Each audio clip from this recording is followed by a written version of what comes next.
are you? To deal with this situation in Spain that is being quite, crazy. But at least I'm good. My family is good as well. So yeah, it could be worse. Yeah. What about you? How are you? I'm good. I am being productive. I started doing this podcast. It's something that I've had in my mind for a couple of years. And so I started doing it, and through this time of shutdown and isolation that we have, and I find it to be a good way to do things. Also, I've been creative. I actually painted these paintings behind me since our shutdown period began. That looks amazing. Thank you. Oh my God. Thank you. You're very welcome. Thank you. So I'm going to start the show. It's very conversational, very open. So welcome to God and Matter. My name is Arlene J.M. Thank you. I have Carla da Vila Crespo. And Carla is someone I met in Rotorua, New Zealand. She is a photographer. She is a fashionista. She's a traveler. Yeah. She's an adventurous soul with deep thoughts. Carla, welcome. Thank you. Now, I kind of described you, but who are you? Okay, well, as you said, I'm Carla with a Spanish accent, and yeah, I'm from Spain. I'm living here now in Spain. I always say I am a psychologist. I play the trumpet as well. Yes, and that's who I am. I mean, I'm much more than just these kind of things. I have thoughts, I have feelings, I have emotions. I know just what I've done in life, but yeah. So I didn't know that you played the trumpet too. Yes, I do play the trumpet. I'm doing my my studies in the Conservatory of Music in Madrid. So yeah, next year is actually my last year. So yeah. That's awesome. There aren't that many. I'm not aware of many women who play the trumpet. That's amazing. Oh, thank you. Thank you. So you're in Madrid. Madrid is a hot spot in Spain, isn't it? It is. Actually, I'm not in Madrid right now because I do my studies in Madrid, but now I'm in Galicia, which is the place where I'm from. So I came here to my parents, but I've been in Madrid before, and the situation is quite like crazy. It's being chaotic, actually. Like you just can't like leave home to go to a supermarket, pharmacy, or doctor. But actually, you have to go to the one that is closer to you. You can't go to for example, a supermarket, the police, the street, so you get a fee if you go to a place that is like far away from your home. So it's been quite crazy, but I guess it's what we have to do to control this situation. Wow. So everyone is okay in your family, though? That's good. Yeah. Yeah, so far we are okay. Nobody, luckily, in my family is, so that's so good, actually. Yeah, I'm so thankful. Yeah, definitely. I spoke to someone in Alicante, Spain, an interview, a musician there, and he was telling me that he couldn't even leave for exercise. Are you allowed outside for exercise? No, I'm not allowed, actually. Anybody in Spain is allowed to go out for exercise. You have to do it at home. As I told you, you just can't leave for like groceries, pharmacy, or doctor. You have to be like literally at home. Yeah. Oh, wow. In my state of Maryland in the US, we are allowed to go outside for exercise. We can go out to exercise. Well, that's good, at least. But not in a gym. All gyms are closed, and they've been closed for weeks. You can exercise outside. They're closing access to some parks because people are not outside and take a breath. And they're not following the rule about social distancing. So they've had to close some parks and playgrounds. It's definitely a different world than what we were last year. Yeah, definitely. I do agree, honestly. Yeah, definitely, yeah. So what do you do? I know you travel a lot. You take these amazing pictures. Oh, thank you so much. Are such deep stories and reflective, and they show a very sensitive, strong, confident person with a strong sense of imagination. What inspires you to do that? How did you come to do this? Well, That's a good question. As you said, I love traveling. I love like take me pictures as well while I'm traveling. I'm a sensitive person, like a lot. I think that helps in like things related with art. I do love art. I'm into art actually. I don't know. I really enjoy it, and I think it is because I'm, as I told you, too sensitive. And when you're sensitive, you have to express your emotions, what you are like thinking, experiencing, and art is actually that, to express something. So I don't know why, but I just like when as I see a place or I'm traveling and I see something that I don't know, it calls my attention. I take a picture and then I love to like put filters on it and to get it like let's say more beautiful. And I think what motivates me is to like to see things just better than they were. I put it like better. I think I don't know. I'm sensitive, so as I said, that helps me a lot. And also, I'm perfectionist, so that also helps. Actually, I don't know what inspires me exactly, but for me, it's like a moment where I'm feeling like in equilibrium, when I'm like seeing all the pictures I took, like I don't know, experiencing the moment where I was in that moment when I was taking the picture. Um, Putting them like with a good filter. I don't know, I feel in equilibrium, I would say. Yeah. The pictures that you took of yesterday, and I don't mean literal yesterday, but from before, how are they helping you now? Are you going back to those memories?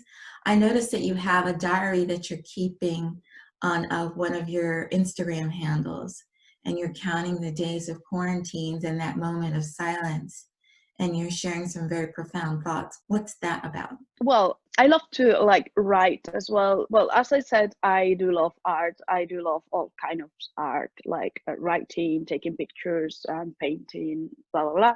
I'm just writing down things that are related with moments where I feel like not sad, but maybe I'm experiencing, for example, if I am experiencing a bad moment, I like to write down what I'm feeling because it's like expressing your emotions, and that's so good and it's actually healthy. And then I don't know why, but I write things in a poetry way, and it looks like when you write it, it looks like nice. I've been doing this since like I don't know, I was 15 years old maybe, or 16, I don't know. And many friends of me always told me, oh, you have to post this in on Instagram or on a blog or whatever because it sounds so good.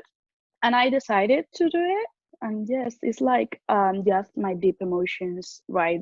And I write then in a like poetry way. When you do this and you express it, is there any sense of peace or wholeness that you get as a result? Yeah, I feel after writing all these things it even more, because it's like you are processing all these things while you're writing down them, and it's like, oh my god, look what I'm feeling, you know. And you, even the day after, you can read it again, and you can learn from the day before what what you have changed or how you manage to deal with that sad emotion, or even happy emotion. It doesn't matter. I think you have to like see how you have changed from that moment. And actually it really helps me. And even like some days I read things from many years ago and I'm like, look at me, how I have changed. And it usually is I change in a better way. So that's good to read it and say, okay, I'm better now. Yeah. That's important to do that, even if it's a conscious or subconscious effort to express yourself and then to go back. Mhm. Because I've had that Yeah. moment where I've looked at writings from years ago, or I might reflect back to an experience and say, you know, I thought back then that was a really big deal, but it really wasn't. And I got Yeah, through it. exactly. Exactly. That's Right. so important. And sometimes you feel, yeah, like you think you're like in a really bad moment, but then when you like think about it like days after, you actually realize, oh my god, it was not that bad, you know. It's a good way to get perspective on life, and Mm-hmm. also to understand who you are. I think that you are able to see that you're stronger than maybe you ever thought you were, and to Definitely. realize that you have that capacity to pull from some reserves within and around you to Mm-hmm. do what you think is impossible. Yeah, yeah, yeah. Literally, because there is nothing that is impossible, actually. Very Yeah. true. Now, you are a fashionista. Your sense of style is impressive. Thank you so much. Wow, I'm feeling so special, actually. Thank you. Yeah, you're serious and I'm telling you, you just have this way of presenting the stuff. It is vogue, it's worthy. Oh, How, wow. how is it, and you do it by yourself? How is it Hmm. that you do it? How do you do that? Well, I don't know. I think fashion is part of art as well. And when you like, well, I there is one side of fashion that I really don't like that is related with capitalism, but well, that's another topic. But like by combining the colors, they're like whatever. It's like you are wearing a different painting every day. So it's like wow, you know, it's a way of expressing yourself as well again. And it's like okay, and even sometimes when you feel happy, you wear like very colorful clothes, and then when you feel worse, you wear maybe darker colors or maybe not. I mean, but it's yes, it's just a way of expressing myself. And I think what it really helps me is that I really like fashion. I don't know why, I think it's just another way of art. And as I said, if I like art, I would say that it's normal to like fashion as well. But yes, I don't know. I'm so sensitive, and I like art, so that things together mix like they make a really good mix. So I think that helps me in order to like make good pictures, so good things. I have a tattoo, and Oh you yeah. explained it in Rotorua, but talk about Oh the, yeah. I yeah. made this tattoo. Yeah, I made it when I was in New Zealand, this one, and I got actually four tattoos. And all of them, I made them because a special reason. I made this one in New Zealand because of the experience. I went to New Zealand for 6 months to study in the University of Otago, and it was like amazing. I love New Zealand. I love the people I was with. It was actually amazing. And even now, I'm thinking about the times I had there, about how happy I was and how different things are now from then. And yes, I don't know, I love tattoos, and I always like to put on your skin something that is important for you, you know, and to it's like it's gonna be with you for the whole life. So yeah, I think that's a good thing to do. Yeah, I don't have any tattoos, but I think we were talking one night, and I think you said something about a tattoo you got because of not eating meat or something about Oh yeah. Yep, you are right. Yes, I'm a vegetarian since many years ago actually. And I got elephant in here because on my arm, because I love elephants since vegetarian, and because what they represent is like they are so strong. They are even one of the smartest animals on earth, and they don't eat meat, neither fish. So it's like they are vegetarians, and look, they are like so strong, so smart.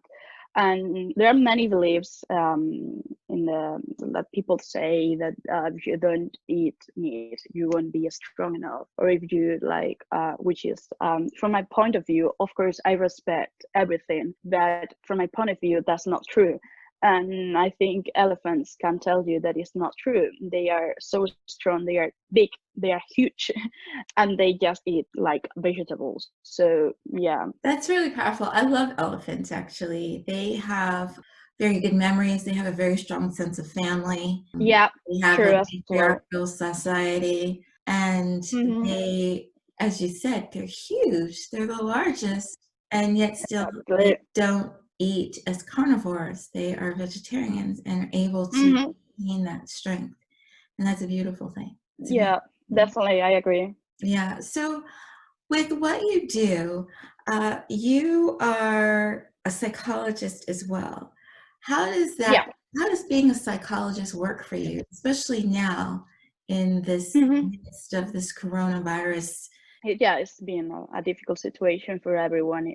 Like psychologically, it's been difficult. Yes, I'm a psychologist, and what I could say, what psychology gave me is that I could know myself deeply, because I'm analyzing myself since I was a child. I have like maybe an explanation for what I'm doing or how I act, how I react, and why I do that, which are my maybe facilities, my difficulties, why they are my difficulties or my facilities. And I think to know yourself is so good, because like I always say this, that imagine that you are like a big bedroom where let's say an empty bedroom where there is a light. Your conscious is that light, and then your unconscious is the rest of the dark that is also in the bedroom. So I mean, your unconscious is also you. There are many thoughts, many things that you have in your mind that you're not conscious.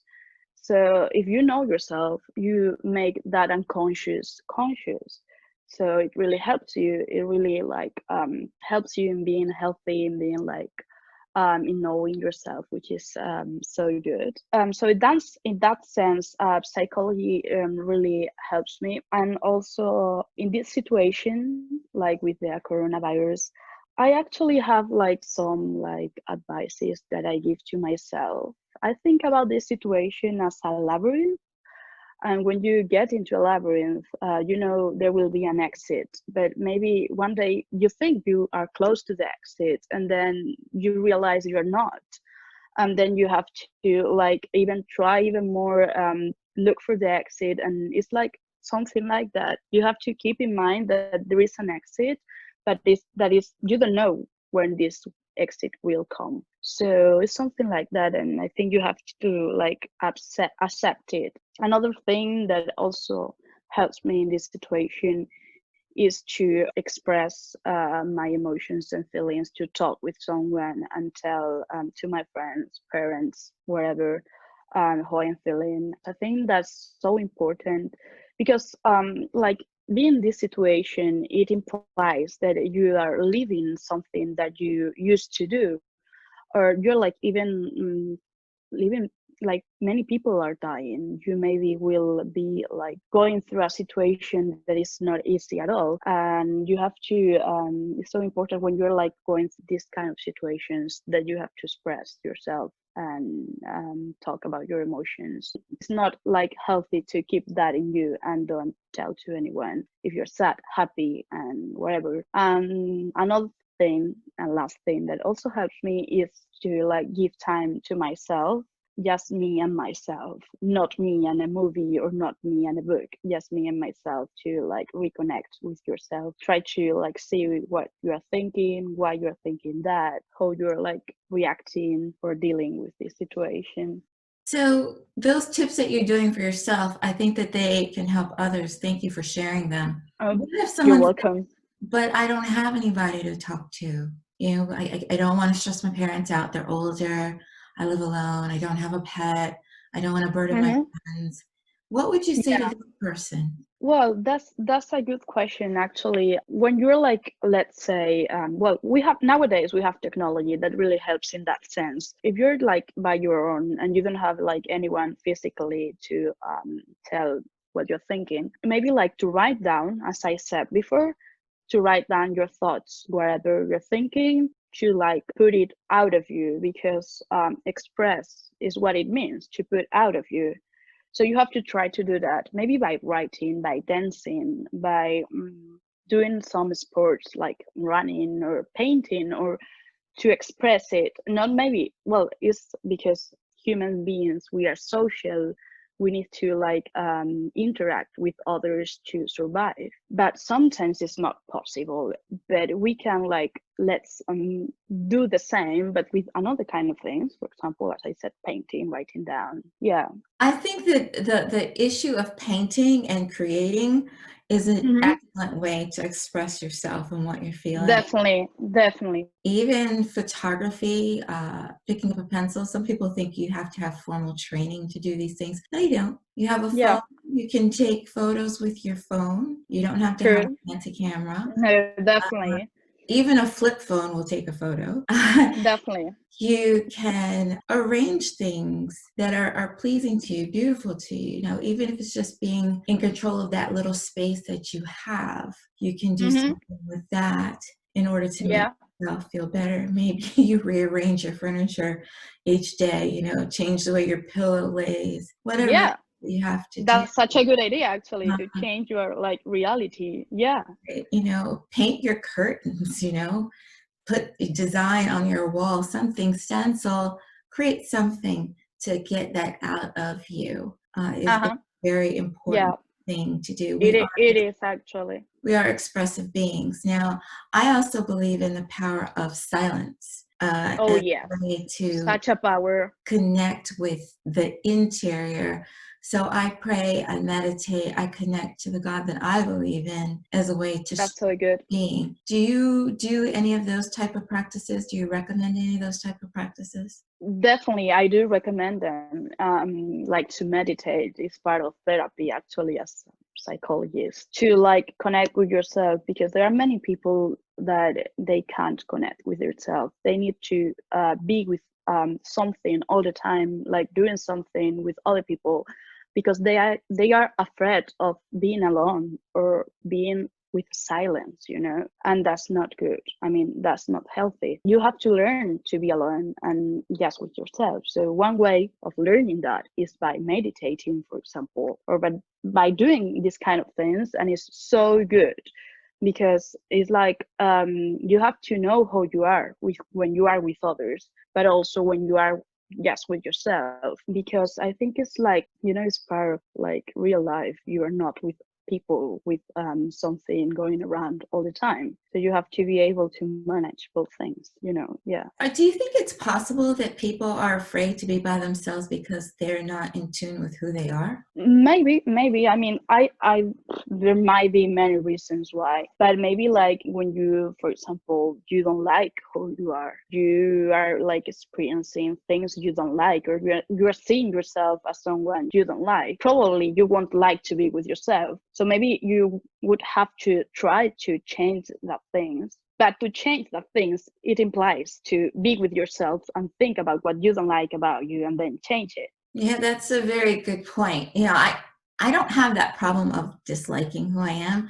I'm very content being alone, and I'm very content being around people that are raising my vibration, who are consistent with positivity. But I do have concern for people who don't like themselves.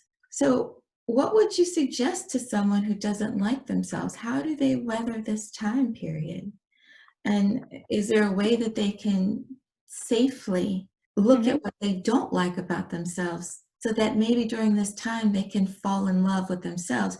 Your Instagram site, Have You Ever Loved Yourself, is true. A really good point. You know, how to get people to fall in love with themselves? Well, first thing I have to say that, of course, you can't be in love with yourself during your whole life. I mean, there will be periods of time that you won't love yourself. Then there will be time that you will love yourself. You will be so proud of you, and then the day after you will hate you. I mean, that's part of life as well, because you're interacting with other things. You're not just you. So there are many things that can affect you, even since you are like a child. Your parents, how they treat you, how they react to you, that affects you as well. And it's not because of you, it's because what like life made you. So if you don't like yourself, if you don't love yourself, or you feel that you don't love yourself, the first thing I think you would have to do is to think what actions, what thoughts, or what emotions make you to not like yourself. And then try to look for an explanation why you don't like that thing of you, and then sometimes it really helps to give it to that thing a meaning. So maybe I don't like, for example, let's say that I react very like badly when someone criticizes me. Maybe it's because during my infancy I felt so criticized by others. So now it's normal that I feel bad if someone criticizes me. I mean, it's learning. You learned to feel bad when someone is criticized you. So sometimes is to change that thought in order that it's not because the other person is bad, it's because that person is in some way activating something in you that is, let's not in equilibrium, or is like maybe not solved. So is that kind of thing, changing your thoughts and looking for what is exactly that you don't love about you and looking for a meaning. I mean, why you don't like that? Maybe it has a very deep meaning, since like as I said, maybe because of your infancy, your parents, your experiences of life. And then once you understand what it happens, is good, it's easier even to change it in and to like try to control that and act in another way. That's good. We're not playing therapists. I know you are a therapist, so that's good in Spain. And so you have a wealth of knowledge that is helpful. I can honestly say I have never hated myself in my life. That's so good. I've been disappointed in myself. Well, maybe hate is not the word. I mean, hate is such a bad word. I mean, maybe it's not hate. Maybe there are people that they really hate themselves, but maybe like, you know, yeah, that hate is not a good word. Yeah. But but you do say something that's truthful, and I had to think about that there are people who really do hate themselves. And what I would say, just as person to person and someone who has dealt with conflict resolution for people for many, many years, is to find the good within yourself and little by little take a look at what you don't like, as Carla is saying, and figure out ways that you can change it. Maybe sometimes it's apologizing to somebody. Definitely. And maybe sometimes it's apologizing to yourself. Of course. I mean, yeah, you have to apologize yourself. Yeah. In Judaism, they have a tradition where you have the new year and you apologize to people for any wrong that you've done. That's such a good idea, actually. And it's kind of like a survey, and you just kind of go around. You're like, so I remember I was going to vision therapy after I had a car accident, and so my vision was off, and I needed to get help focusing and seeing. And I used to be late to my appointments a lot, and she still would take me, but I would be late to these appointments all the time. And one day I just said to her, in contemplation of the new year, I said, I want to apologize to you for being late. And something shifted in her as well as in me. Yeah. There was this release that's like magic, right? Yeah, and it was a powerful moment. You know, you could say, okay, well, this is an appointment. It's a structured appointment. It doesn't matter. You know, you get how much time you get out of it from the time you arrive to the ending of the appointment. Whether you're on time or late, you get the time that's available within your slot. But just to say I was sorry to her was helpful, but I also needed to be sorry to myself. Because, you know, there's that frustration of, oh man, I'm always late. I can't believe this. You know, I think I have more time than I really have to do things. And then you realize, okay, so once you own that, then you can break free of that. And then that's another thing to heal in your life. And then maybe also heal the frustration that other person has. And definitely. So that's just an example to say how you can make a shift to get yourself that's such a good example, actually. Yeah, a place of comfort with who you are. What inspires you, Carla? Wow. Well, many things, of course, but maybe what really inspires me is to see myself being better than what I used to be. For example, it depends on the situation. Maybe if I am studying, to see myself going further and being better. if I am, I don't know, at home, it really inspires me to be in my like bedroom, listening to low music, relaxing, because it makes me feel in equilibrium. So it makes me like, see myself, think about me. It really like, as I said, it really inspires me to see myself being a better version than what I used to be. There is like nothing specifically that inspires me. I mean, it depends on the situation. Maybe a book can inspire me, like looking at pictures, paintings, but I think there is something more than that, that is like seeing myself using, for example, a book, because I'm gonna know more things. I'm gonna be better. So that's like the thing. It really inspires me. Yeah. Is there something that you love that propels you forward? Well, there is something that really, well, that I love, that is like to think that there is a positive side in everything, that there is a learning that you can take for everything you have in life. And I think that positivity, it really helps you every day, actually. And also like love, to think that with like, if you love and you do things with love, you will be connected with the world like much better. I mean, it's much better to think, okay, I'm gonna do this with my love, with love, instead of like thinking I'm gonna do this because I just want to do this, I want to finish as soon as possible and let's do it. I think that. That's funny. I don't know that you know this, but for Arlie Speaks Media LLC, my company, the motto is doing everything in love. And I believe that that is how we succeed in this life, is to do everything through love. So it's nice to Definitely. hear a professional psychologist say that love is that instrument and that tool that propels you forward, because I do think that love is what keeps us whole and complete. Definitely, I do agree with that. Like, I think love is like the based feeling that connects us with others. If you're connected with the world you're living in, or with the place, or with the thing you're doing, I mean, it's gonna be okay at the end, of course. If you're like, if you're doing it with hate, and with maybe because you don't want to do it, and you can't extract the love from that thing, then it's not going to be okay. It's even going to be unhealthy for you. So yeah, That's a very good thing, to approach everything with love and to find yeah, something to love about it. Even if it's something you're hating, love the fact that you're doing it because you need to do it. definitely, Like definitely, even with this quarantine, isolation that we're under, you can hate it, but yeah, the fact, love the fact that doing it is keeping you safe and other people safe. definitely. I mean, of course, you're allowed to hate, and you probably will hate many things around your life. I mean, life is not easy. But as you said right now, I mean, love the thing that you're doing it because of something good. I mean, yes, there is a good side in everything. Hmm.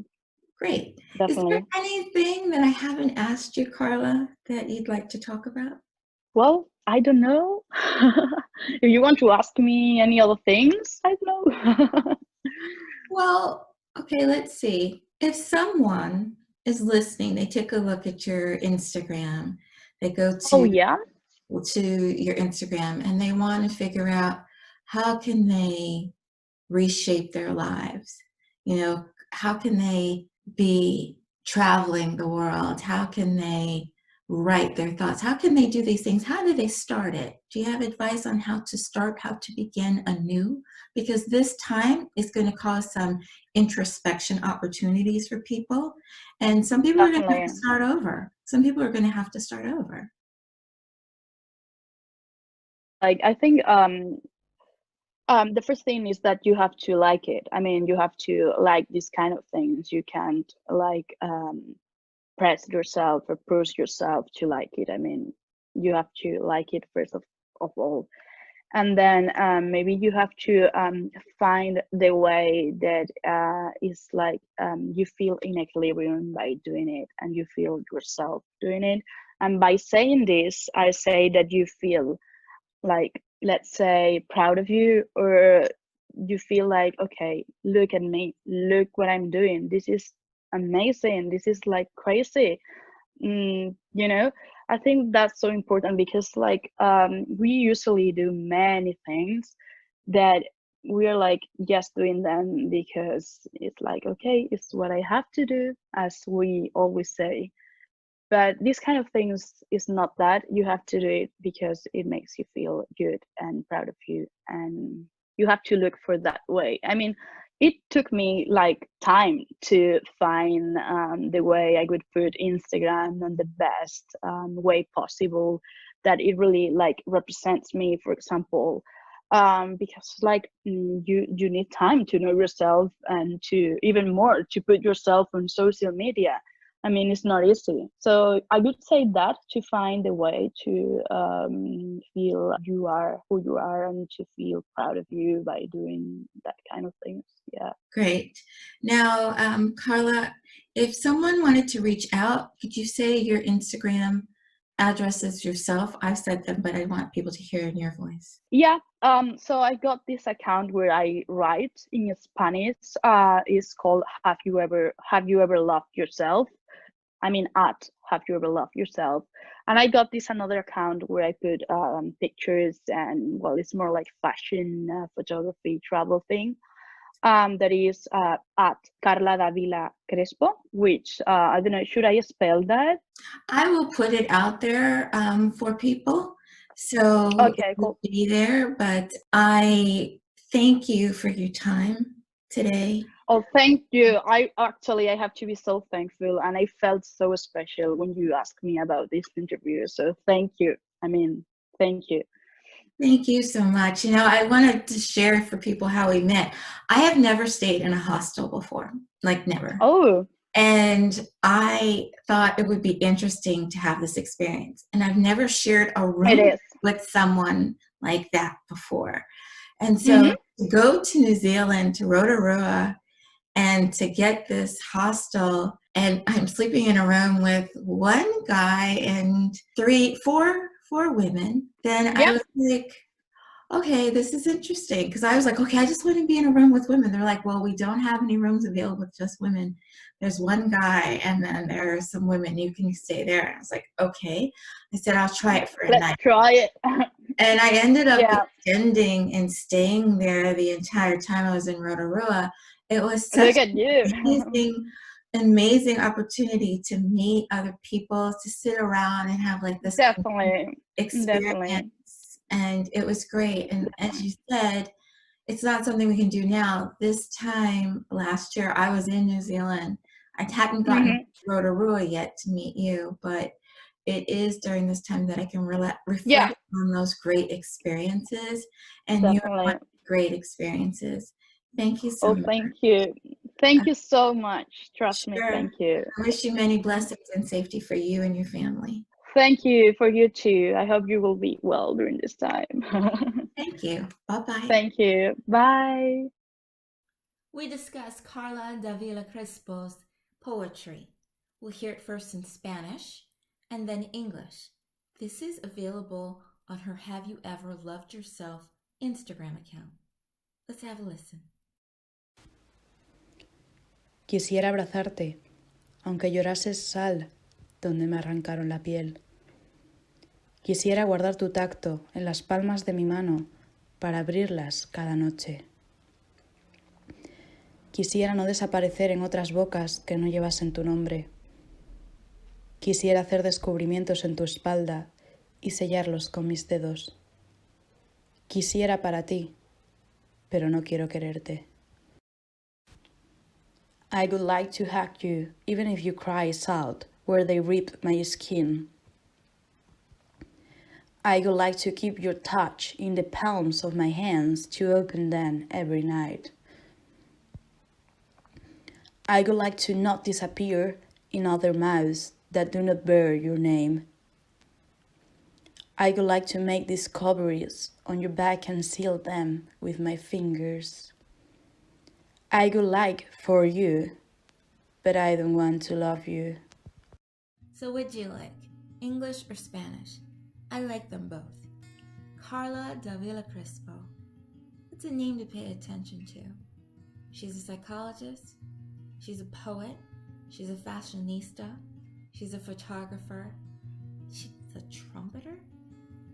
Not that many women play the trumpet, but not that many people want to explore all the options that life offers. Carla does that. Carla also explains something really important about loving oneself. Taking those steps and those challenges to take a look within. If there's something you don't like, change it. If you don't know how, get help in changing it. But do it safely.